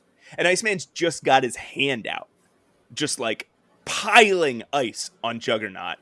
Like, I'm gonna fucking try. And he fails. Talks through it. Yeah. Ultimately, Juggernaut breaks through and knocks Iceman out. But it's still like he just saved two of his teammates' lives. He just stood up to Juggernaut all by himself. He pushed his powers to the absolute limit, even though it was like a futile errand. It was a really cool Bobby moment. It was maybe the best Iceman moment we've seen. Yeah. Very, very heroic. Good to see him do something cool for once. Yeah, the best moment since he fell on the ice while ice skating, or since he had a gaping maw in his head when he was a snowman. Since he ran around nude. Since he made his own ice cream when he was supposed to be doing homework. He's so much cooler. Yeah, the ice cream era. I do kind of miss ice cream era Bobby. I kind of wish we had that instead of just like hitting on every woman Bobby, which is, the performative heterosexuality will be interesting eventually, but like not right now. At this moment, it's just kind of annoying. Right now, I think we can take a look at Bobby and his womanizing, right? Yes. With issue 47, the Warlock wears 3 faces. Edited by Stan Lee, written by Gary Friedrich. It's Gary Friedrich's last issue, Pat. Are you going to miss it? And the new writer, who will be here for about the same length of time, Arnold Drake. Lavish layouts by Don Heck, perilous pencils by Warner Roth, inks by John Tartaglione, and lettering by Artie Simek. This was released in June of 1968. How old were you? Negative 37, I want to say. Okay, yeah. I had just been born negative 37 years ago. I was, for me, it was negative, not 37, 27. 17! No, we're way off. Yeah, what? You were negative 17. I was negative 18. Oh, all right. I'll take your word for it. Hank and Bobby are walking through Greenwich Village, moping about the X-Men being broken up, and while, they're on their way to pick up Zelda and Vera, like always. They try to get tickets to see the Mahayogi, a new magic act with a, slightly culturally appropriative name, but it's sold out. Instead, they head to the Coffee A Go-Go. Meanwhile, the Mahayogi is hypnotizing sleeper agents with his show to be his own personal army. Like, he'll hypnotize them, and eventually they'll wake up and he'll have a big army. Whatever. Calls them human time bombs. At the Coffee A Go-Go, the boys and their dates are listening to poetry when a group of beatniks try to pick a fight with them. Bobby freezes the circuit breaker to shut off the power, and the two kick the shit out of the beatniks. When the fight is over, they tell Vera and Zelda they were just hiding under a table the whole time. The Peter Parker special. Luckily, though, they managed to snag 4 seat cancellations to see Mahayogi. Hank and Bobby recognize the turbaned magician with a cape covered in stars and moons. He's got a big green cape and a green turban and a yellow or a orange like tunic. They recognize him. I'm sorry, Matt. The cape with stars and moons is not new. He was wearing this the last time we saw him. Know. They recognize him as Warlock, a.k.a. the legendary magician Merlin. As he hypnotizes the audience, they change into costume and rush the stage to fight him. Warlock uses a bunch of illusions to make Iceman think he's being suffocated by snow and then drops several sandbags on Beast's heads. But the two rally and Iceman starts popping stage lights with ice, which totally confuses Warlock and hurts his little ears. Warlock throws a gem from his hair at Iceman, who deflects it into some, quote, power circuits. And that somehow sends a bunch of dazzling lights at Warlock, giving him an even further headache. The spell over the audience is now broken, and they start cheering on the X-Men. Iceman then plays a radio really loud at Warlock, and his ears hurt so bad, he gives up and lets the police arrest him. That's how this fight resolves. Vera and Zelda are waiting outside, thinking they've been stood up when Hank and Bobby show up. The girls try to break up with the boys, but somehow don't, and they walk away arm in arm. The end. They're going back to Coffee A Go-Go. Yeah, because Bobby's like, the reason they don't break up with him is Bobby's like, we got tables at the Copa. And they're like, oh my God, I would love to go there. And he's like, actually, we don't. What if we just go down to Greenwich Village? And the two are just like, okay. Like, they don't then go, wait, I was just breaking up with, the only reason I wasn't breaking up with you is the Copa. All right. Goodbye, Gary Friedrich. Hate to see you go, I guess. I guess. I love this issue. Yeah. Because it is just a parade of Bobby and Hank beating up rude, annoying guys. There's no challenge to them whatsoever. They get to the coffee shop. A hippie tries to fight them for not liking Bernard's poetry. It's not Bernard. Oh, it's not Bernard. No, it's a new guy. Oh, I thought this was just artist's interpretation. Let's see. It could be, but they never say Bernard, and they call him the Fat Man, and Bernard's never been fat in any other. Yeah, that's fair. All right. I assume it's a new guy. Maybe it's Bernard. Maybe it's a weird interpretation of Bernard. Well, either way, there is a very aggressive hippie that tries to fight Hank, and Hank has been waiting for it because he's clearly still upset about the X-Men breaking up. So as soon as the lights go dark, he's like, oh yeah, and throws the guy across the room. And then they get to the theater. They realize that it's Warlock. Bobby calls him Mahahuha. Mahahuha.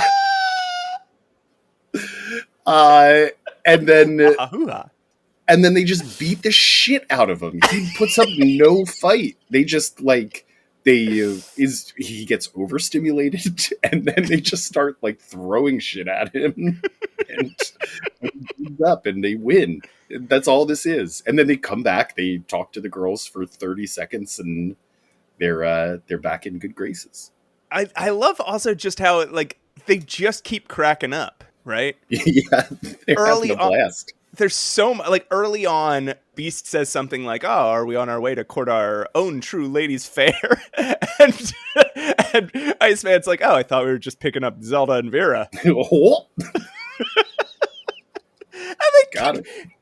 They're weird latent sexism is oh my God. I think they're just so blatant about it. At one time, he's Beast is sitting next to Vera, and he's like, he calls her to her face his wondrous wench. Yeah, he refers to them as the feminine species. I think he's reading incel blogs. Oh, man, yeah, they're just they're calling people names. They're cracking jokes. They're calling people other people's names, like Edgar. Way to go, Edgar. And then, okay, there's a moment you have to You have to talk me down from this because I think there's a real homophobic moment in this issue. I think it is shrouded. But when he throws one of the beatniks at the other beatniks, he says, who's this that says it? Let me quick. Beast says it. Okay. He says, "Far be it from me to separate a real doll boy like you from his lovin' buddies." Oh, okay. When you read it like that, yes, it sounds homophobic. Lovin' buddies. Still, it's like... I think that's a little better than lovin' buddies. Lovin' buddies. Still, what's doll boy mean in that scenario? And what's lovin' buddies? I think he's saying a real doll. Like, you're a real doll. You're a real doll boy. Because that's a phrase you would typically say to a woman. To a woman. So okay. You add the boy suffix. You're not taking away the homophobia here. Then you are infantilizing the guy and feminizing the guy. Two things that are traditionally associated with homophobic slang. Just infantilizing, because he makes it clear that he's referring to him as a boy. Just like, oh, you're like a... Okay. It seems like I think he's sarcastically saying, like, oh, it seems like you're a real pleasure to be around. Okay. And his buddies are real good. From your good friends who love you very much. Okay. I don't know. He says he's a real doll boy and that he's sending him back to his lovin' buddies. And he also calls Vera a wench a short time later. Yeah, exactly. What are some other really good things people say in this thing? Frozen fingered me. Oh, yeah. You forgot about frozen fingered me. You just say me. Whew. This issue. Here's what Gary Friedrich is good at. And we'll see if this if this like flowery slang-filled language is like Arnold Drake. Like Arnold Drake will stick around for a little bit. So we'll see next episode of this podcast. But Gary Friedrich what he does is he just writes these short little adventures. These little romps. Yeah. Just like, one thing happened today, and let me tell you about it. I love, I mean, you know me, and we've talked about this so many times. I do know you. A good Bobby and Hank Boys Day out. Like that always makes for a fun story. And that's all this is. They never get to a wider plot or a real legitimate threat to Earth. It's just them winning. And the cover features them, just like the Angel one, just like I don't think we mentioned it, but there's a Cyclops cover. This one is the X-Men featuring the Beast and Iceman. Right. Hey, there's only one X-Man who doesn't get their own cover, huh? Yeah, is there something specific about her you think that sets her apart from the other X-Men? Oh, wait, hold on, that's interesting. Her. You said her? Yeah, her and the other X-Men. She does, I think, in the next issue, which, again, we'll get to next episode, she will show up partnered with Cyclops. But still, it is a little weird. Cyclops gets his own issue. Before we get to next episode, though, we should finish this episode. Let's do it. Yeah. So, hey, we've been keeping a secret from you, listeners. Yeah, that's right, Gerald. What you don't realize, Gerald, unless you've been reading along, is that there has been 2 stories in each of these issues. And so in the background, like as a backup story to each of these issues, we've gotten an Iceman origin story. And guess, why don't we'll give Albert like 3 seconds of silence to... His name is Gerald. Show some respect. We're only going to address one listener per episode. Oh, okay. Yeah. Albert. Yeah, I think we jump. I think we can, if we address we could just say different. Okay. Anyway, Mary. We'll give Mary. This one's for Mary. We'll give Mary 3 seconds to guess the name of the Iceman origin issues. It's the Iceman. It's the Iceman Cometh. Of course, it's the Iceman. I'm sure you figured that out. Yeah, Mary. The first 3 are written by Gary Friedrich and drawn by George Tuska. The last one is written by Arnold Drake and penciled by Werner Roth. The inkers are John Verporten and John Tartaglione. They're lettered by Artie Simek, Irving Watanabe, and Joe Rosen. So those are the talent behind these three stories. Do you want to just like go rapid fire back and forth? Yeah, sure. I'll take the first one. Okay. The year is 1963. Bobby Drake is walking with some girl named Judy Harmon, and he's about to tell her he loves her when some men jump out and tackle him. Turns out it's Rocky Beasley and a bunch of school bullies that look 45 years old. Yeah. Bobby freezes one with his powers, and Judy runs away scared. She tells her parents, and eventually the whole town starts gossiping about it as Bobby runs home and tells his parents what happened. A mob descends on his house, and he belts the mob with snowballs until they do overpower him and put him in jail. Professor X and Cyclops read about this in the paper, and back in his cell, Bobby hears a big zapped. The zapped was Cyclops, who's come to bust him out of prison, but Bobby won't go. So Cyclops attacks him, as he does. This causes the mob to grab guns and follow the two who are in a big fight on the street, where Bobby goes into full snowman form. Bobby escapes in a boat, and Cyclops blasts the dock so that the mob all fall into the water. They fight even more until they tire out, and a man points a shotgun at Bobby's head. The mob wants to lynch the mutants, but the sheriff won't let them, so the mob tie the sheriff up first. They then get the kids ready to hang from a tree. Professor X is rushing over in his Rolls-Royce and telepathically tells Scott that it is the time to break free. He does so. And after doing so, they both run back to Bobby's house while Professor X erases the whole mob's memories. He also wipes Bobby's parents' memories, and Bobby joins the X-Men. Now he's Iceman. And then the fourth one is just like the description of his powers and stuff. Yeah. It is beautifully illustrated by Werner Roth, but there's not much to say to it. You know Iceman's powers. He makes ice. He's cold. If this is... And not saying it's out of the realm of possibility, but if this is 1963, isn't Bobby like 13? Why is he confessing his love to a woman and then fighting a bunch of adults? Yeah, and so they are supposed to be school bullies. They call him teenage Bobby Drake. They call Rock Beasley young Rock Beasley. But these guys look older than me and you. Yeah, for sure. They look like Dick Tracy criminals. Melt face. It definitely tracks that forcing people to join the X-Men and then erasing the memories of every bystander has been successful for them in the past. Because by the time we meet the X-Men, they're doing it left and right. They love to do it, and this is the origin of why they thought this would work. This is the origin of why Cyclops just throws punches at everybody, friend and foe. Because dumbass Bobby is just like, okay. Oh, cool. Sure. All right.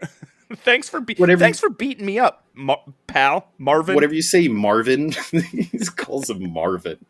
Again, it's like they just call each other. Like that is the insults. And they just call each other people's names. It is disrespectful. Like, yeah. After I've known you for decades, Matt, if I just started calling you Marvin. And why does he have to erase Bobby's parents' memories? I know they approve. They are okay with about his powers. Power. They Professor knew about X before the story started. Professor X gets their permission before he erases their memories. He's like, I'm going to take them to a mutant school. And they're like, okay. And he's like, and you're going to forget about the whole thing. So ridiculous. Also, it's interesting, in the animated series, they give this bit of story to Beast. In one of the early issues, Beast gets arrested.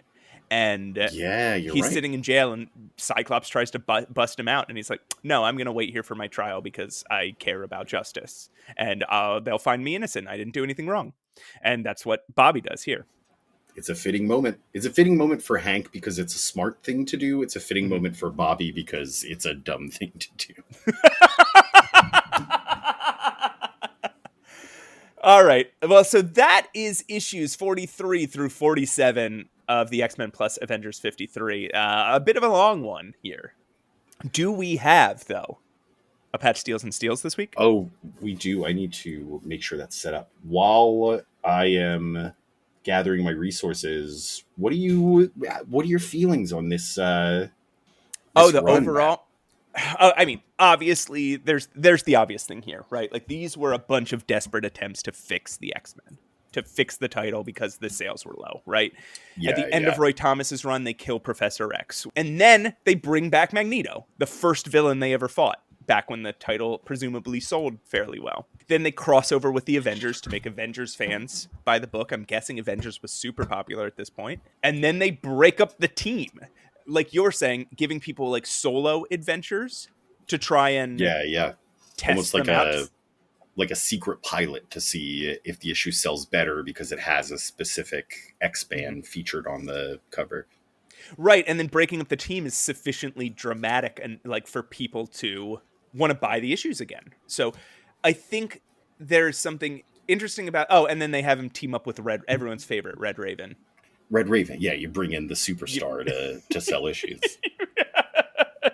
There's not much evolution going on here beyond that, right? Like, I don't think this brings us into, there's some moments where we get things that will come up later by writers who probably didn't know this happened to begin with, but still, as we are becoming X-Men historians, we can link it together in our brains. Like, we have Cyclops being introduced to this idea of a X-Men nation, but knowing that it needs a righteous leader. We have some repeated themes. You know, you have mobs of people fighting mutants. You have the Avengers mistrusting mutants. You have people underestimating the X-Men.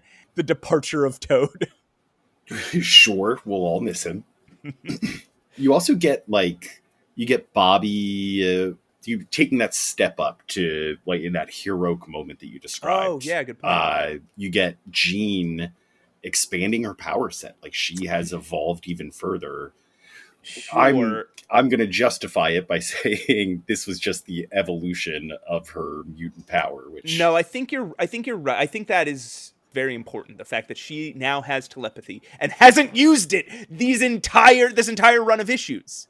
Yeah, she fired one mind bolt at Juggernaut. Whatever happened to his psychic protective helmet? I don't know. Why is he wearing pants? He's wearing the helmet in the issue, though, and it's anyway. This is something I don't think I noticed my first read through of all this. In Gary Friedrich's run, Jean is almost entirely absent. She's always in the background. She doesn't have any single... Oh, yeah. She barely has any thought. She barely has any conversation. She doesn't have a heroic moment. She is just... I don't know. We've mentioned Jean like 4 times on this entire 2-hour episode. Yeah, and it's not because we're sexists. I mean, we might be, but that's not why. Yeah, she's just gone. Most of the time, she spends like trapped and captured. I agree with you, Matt, that it seems like this is sort of a dying comic book. The stuff you mentioned makes it obvious, but also behind the scenes, like the revolving cast of writers and artists and even letters. Like, there's an issue where they say, hey, sorry, Don Heck isn't drawing this one because he's working on Spider-Man. Like, that's more important. We're saving Don Heck for this very important Spider-Man issue. So we're bringing in a guest artist who isn't somebody that, like, would sell comics. You wouldn't buy that because George Tuska is drawing the X-Men this month. And most of these issues were laid out by Don Heck, but penciled by Werner Roth. It's not Werner Roth's best work at all. You know, it barely feels like Werner Roth. Yeah, still our perfect baby angel, but certainly not his best work. And yeah, it suggests that, like, when we start here, Roy Thomas is still plotting because he had the idea, but he got pushed to the Avengers, which is selling very well, instead of focusing his time on even completing the story he started. And then they do the same with Don Heck. Yeah. I mean, Roy Thomas never liked the X-Men. He never wanted to be there. Oh, yeah. He never wanted to write them. Even if your theory is wrong that he didn't want to write comics at all. I mean, he said in interviews he didn't like the X-Men. He didn't want to write the X-Men. And I don't know about Gary Friedrich. I don't know how Gary Friedrich felt about the X-Men, but I think we can guess because I don't know about Gary Friedrich because he breaks them up into pieces and then leaves the title 5 issues later. Yeah. The X-Men are in a rough place right now. Yeah. Yeah. It'll get better before it gets worse, but it will get worse. Oh boy. You know, It'll get worse before it gets better and then gets worse. oh yeah, I do not honestly. I have a really hard time remembering. I had a hard time remembering this run. I have a hard time remembering Arnold Drake's run. But we will get again a very good Roy Thomas run before we get a couple terrible Roy Thomas issues, and then the series gets canceled, and we'll be following the X-Men through other titles. Stay tuned. Yeah, so that's what you guys can expect in the next couple episodes. Holy shit! Yeah, not starting next episode, right? We got a couple to go before the cancellation. Next episode will be Arnold Drake, and then the Roy Thomas Neil Adams run begin, which will stick for a couple issues, and then it's the Dark Era. Like episodes, I think 14 and 15, we won't be reading the X-Men. Chilling. All right, tell me, this week's Pat's steals and deals. Well, Matt, let me ask you this. Yes. Are you tired of being skinny? Because you could drink on pounds of weight fast the fun way. Gains of up to a pound a day, proven by thousands. It's delicious. It's wild. The new taste sensation crash weight gaining plan. No thanks. Developed by Joe Weider, trainer of champions, architect of beauty. Helps you drink on pounds, up to a pound a day, easily and enjoyably while you rest, relax, watch TV, sleep. You don't want to sleep, Matt? I do. I don't want to gain Men, any more. women, and children see 38. measurable gains instantly and say goodbye to your skinny, undesirable string bean body now. I prefer to have my string bean body back. I'm fat. I'm 38. Aren't you sick of your undesirable string bean body? Do you know that it's undesirable? I didn't know it was undesirable. I guess. Why do I want? I guess I wouldn't want my string bean body back if it's undesirable. Joe Weider, he was part of like the 1950s, 60s, 70s bodybuilding craze, a la Jack LaLanne, right? Just a guy who is pre-Arnold Schwarzenegger, and here is his protein supplement powder. I've found a few facts on this. I mean, Joe Weider lives till 93, so... Yes, yeah, these bodybuilding guys lived fucking forever, and they kept lifting weights the whole time, too. It's crazy. But I don't think he was drinking this stuff. It's a powder that... So, number one, in 1972, they founded Formula Number 7. This appears to be a precursor to Formula Number 7, which was a very popular drink. In 1972, he and his brother Ben found themselves the target of an investigation led by U.S. postal inspectors for mail fraud.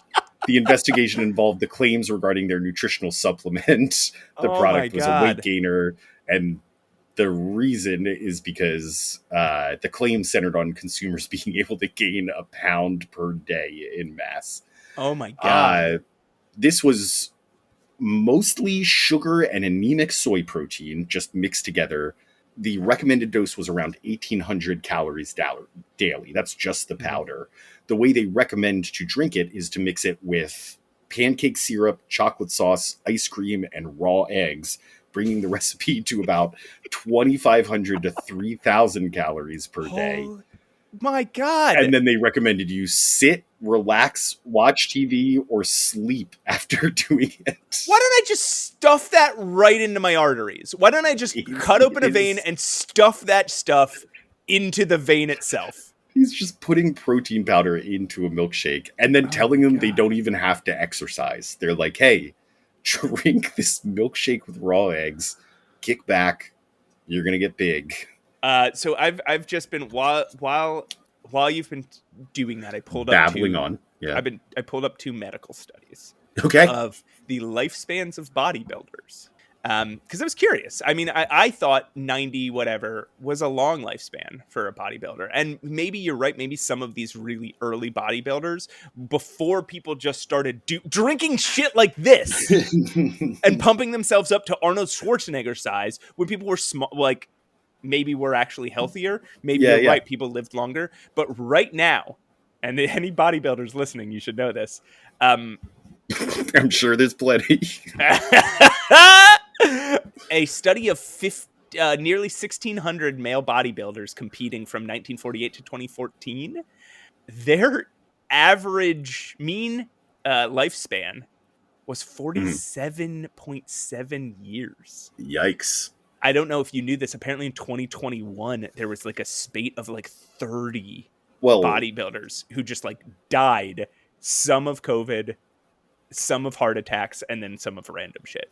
But there was a really, I remember, and I'm going to get the numbers wrong, but there was, I think around that time was a big to do about the amount of caffeine they were putting in protein powders to give and testosterone supplements. It's just like these guys are wearing on their hearts. So yeah, when COVID came around, it was already about to burst, or they were just lifting weights and their heart gave. Yeah, I mean, there's also like the increased, like I don't have time to read a medical study while we're recording this podcast, but just skimming through, it seems like some things to consider: human growth hormone fucking people up. Oh, I thought you wanted me to consider it. And like the increased pressure being put on bodybuilders. Like in bodybuilding forums and stuff, like in this modern lifting culture, is like less stress on health and more stress on gains. Yes. And what you're describing is an early version of that. We're kind of a wellness podcast. Because this is right in the middle of that study, right? Like some of these 1,600 people who were studied drank this thing, undoubtedly. Absolutely. And it was probably delicious. How much was it? So this is what makes it a Pat Steele deal. Okay. You can get a 7-day supply for $7.50. Okay. In today's money, around $75. But my God, 7 days! You spend $75 for 7 days. That's $10 a month. I'm gonna lose it. Yeah. But Matt, you get a deal when you buy in bulk. You know how much a 14-day supply is? I guess less than $15. $14.98. Well, in that era's money, that's 20 cents. That's a 20-cent discount. Holy cow! That's People my steal and deal. Pat steals and deals. deals. Thanks, Pat. And that's about it. About half of your steals and deals are hilarious, and about half of them are depressing as fuck. Yeah, very scary. Remember the one where we just talked about how a bunch of monkeys died? Yeah. All right. Everybody, thank you for listening. I find that hilarious. Thank you for listening to Mutant Menace. Next week, we're covering issues 48 to 53, the Arnold Drake run. And Pat, we're going to get some like new characters. I don't want to spoil anything. Finally. Some real cool new characters. So make sure you guys tune into that. What else can they do, Matt? Well, they could check us out on Instagram at Mutant Menace Pod. Correct. And then you can email us, mutantmenacepod@gmail.com. Check out our YouTube also. On Instagram and YouTube, we post video clips from the shows, some of our favorite moments, and they come along with ridiculous little illustrations. Like Matt doesn't. When Pat... Pat's Dinosaur Facts animation. Yes. When Pat told us that the ogre looked like the guy from the Lockhorns became a superhero, and then he told us that the guy it looked like Bob Hoskins from the 80s with a helmet on. Yeah, you get to see what that would actually look like. Yeah. Thank you to Krills Wilson for our intro music and outro music, and thank you to Julia Selly for the voice of Trish Tilby. How about you, Pat? Anything you want to say before we go? I am so hot, Matt. I turned off the air conditioner for the length of this podcast, and I think everybody should know. I'm also wearing a corduroy button-up shirt, so it could also be my fault. But Yeah. aside from that, as I say at the end of every episode, turn loose of my fist, you mile-high meatball. As always, may I suggest you organize a safari?